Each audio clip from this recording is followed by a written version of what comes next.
Assalamualaikum warahmatullahi wabarakatuh. Perkenalkan, nama saya Indah Mulyani dengan NIM 22334045 dari kelas 2B program studi D3 Keperawatan Fakultas Psikologi dan Kesehatan Universitas Negeri Padang. Di sini saya akan membuat tugas keperawatan medikal bedah tentang hipertensi. Jadi apa sih itu hipertensi? Jadi hipertensi itu keadaan ketika tekanan darah terhadap dinding arteri itu terlalu tinggi. Jadi apa sih maksudnya? Maksud istilah tersebut. Jadi ketika seseorang mengalami hipertensi, jantung mereka akan berdetak dengan cepat untuk memompa aliran darah atau memberi tekanan pada darah untuk mengalirkan darah ke seluruh tubuh. Dan semakin cepat jantung memompa darah, dan itu akan menyebabkan aliran darah akan mengecil, dan itu akan membahayakan pasien si penderita hipertensi pada saat itu gitu.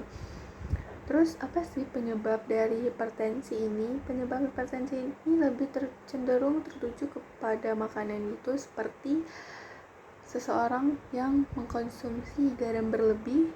Terus yang kedua, kurangnya makan sayuran. Yang ketiga, seringnya minum alkohol. Yang keempat, mengkonsumsi kafein. Dan yang kelima itu merokok. Dan biasanya itu juga dapat terjadi kepada seseorang yang memiliki berat badan berlebih. Nah, terus kenapa sih lebih cenderung ke makanan dan ke lemak gitu? Karena pada dasarnya jika kita mengkonsumsi lemak itu akan memperhambat aliran darah gitu. Misalnya aliran darah itu seperti pipa aliran air. Ketika kita mengkonsumsi lemak terlalu banyak, itu akan mengotori aliran darah tersebut. Jadi aliran darah itu seperti pipa, sama ibaratnya seperti pipa. Kalau misalnya airnya bersih, itu tidak akan menyebabkan kotoran atau lumut pada pipa tersebut untuk tidak memperhambat aliran air. Nah, seperti itu juga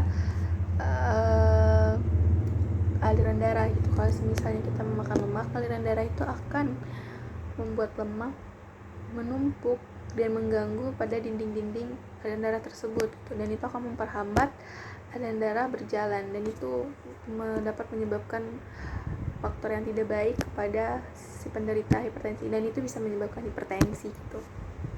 Terus apa saja sih upaya tanda dan gejala apa sih yang selalu dialami pada penderita hipertensi ini? Pada umumnya itu mereka akan merasakan sakit kepala atau pusing. Yang kedua, dadanya terasa nyeri. Yang ketiga, jantungnya berdetak dengan cepat. Yang keempat, gelisah dan mudah lelah, dan matanya juga kabur gitu. Nah, terus apa sih hubungannya hipertensi ini dengan emosi gitu? Kenapa gitu? Karena ketika seseorang ini emosi, lebih tertuju kepada penderita hipertensi ya. Kalau misalnya mereka sedang emosi, apalagi mereka dalam keadaan usia yang sudah lansia. Pada umumnya lansia itu kurang bisa mengontrol dirinya dalam emosi gitu. Dan itu juga selain karena lansia ini juga tidak bisa mengontrol emosi, fisik mereka juga akan melemah, dan itu akan membuat perasaan seseorang sensitif, dan juga tubuhnya akan sensitif gitu. Ketika seseorang itu emosi akan membuat jantung berdebar-debar karena perasaan emosi tadi, dan itu akan menyebabkan jantung memompa darah dengan cepat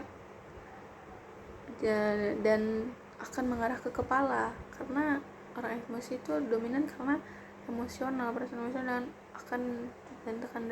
dan aliran darah lebih cepat kencang masuk ke otak. Dan makanya tak jarang kenapa orang-orang yang sedang emosi itu matanya memerah, karena aliran darah sudah berkumpul di kepalanya. Dan semisalnya mereka tidak bisa mengontrol emosi mereka, itu akan bisa mengakibatkan pendarahan, dan karena pendarahan tersebut bisa menyebabkan stroke atau kematian gitu. Nah, sudah pecah pembuluh darah gitu. Terus berfaktor pada organ apa saja sih hipertensi ini? Akan berfaktor pada ginjal, jantung, dan otak.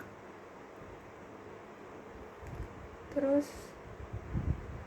apa penyebab hipertensi ini? Kalau semisalnya, oh ya, pada saat apa sih seseorang itu dikatakan mereka sudah ditekankan kalau misalnya pasien ini hipertensi? Pada saat ketika melakukan tes tekanan darah, sistoliknya 140 ke atas dan diastoliknya 90 ke atas. Jika tekanan darah seseorang melebihi angka tersebut, kedua angka tersebut, mereka bisa mengalami penyakit seperti gagal jantung, gagal ginjal, dan stroke. Hipertensi ini lebih dominan ke penyakit stroke gitu. Jadi dianjurkan kepada seseorang yang sedang mengalami stroke untuk menjaga pola makannya dan mengurangi makanan seperti garam yang berlebih dan juga lemak, yang makanan mengandung lemak. Dan juga sangat dianjurkan untuk mengurangi minum alkohol, kafein, dan juga merokok.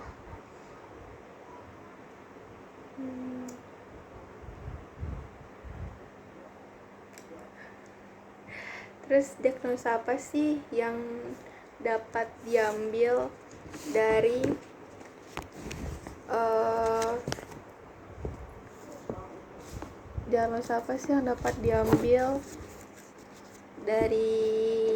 penyakit ini, dari hipertensi, yaitu nyeri akut. Kenapa nyeri akut? Karena pada dasarnya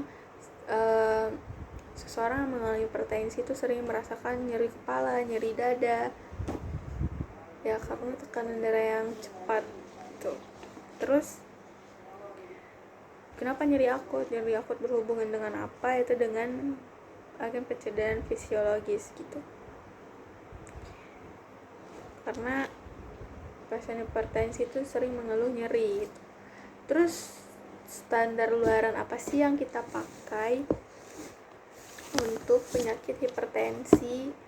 Yaitu tingkat nyeri.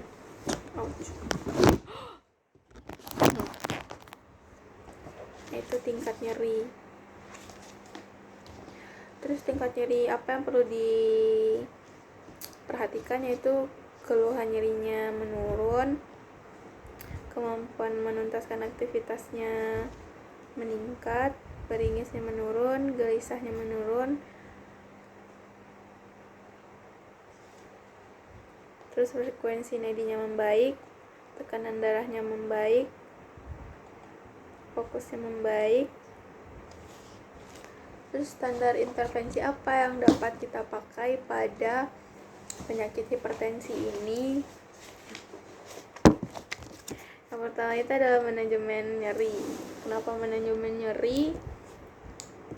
Karena pada saat seseorang mengalami nyeri, kita harus memantau dan merekomendasikan bagaimana caranya untuk meredakan nyeri yang dirasakan oleh pasien hipertensi. Apa saja sih itu? Yang pertama yaitu observasi, yaitu mengidentifikasi identifikasi skala nyeri pasien, terus identifikasi faktor yang memperberat dan memperingan nyeri, terus identifikasi pengaruh nyeri pada kualitas hidup, monitor keberhasilan terus terapeutiknya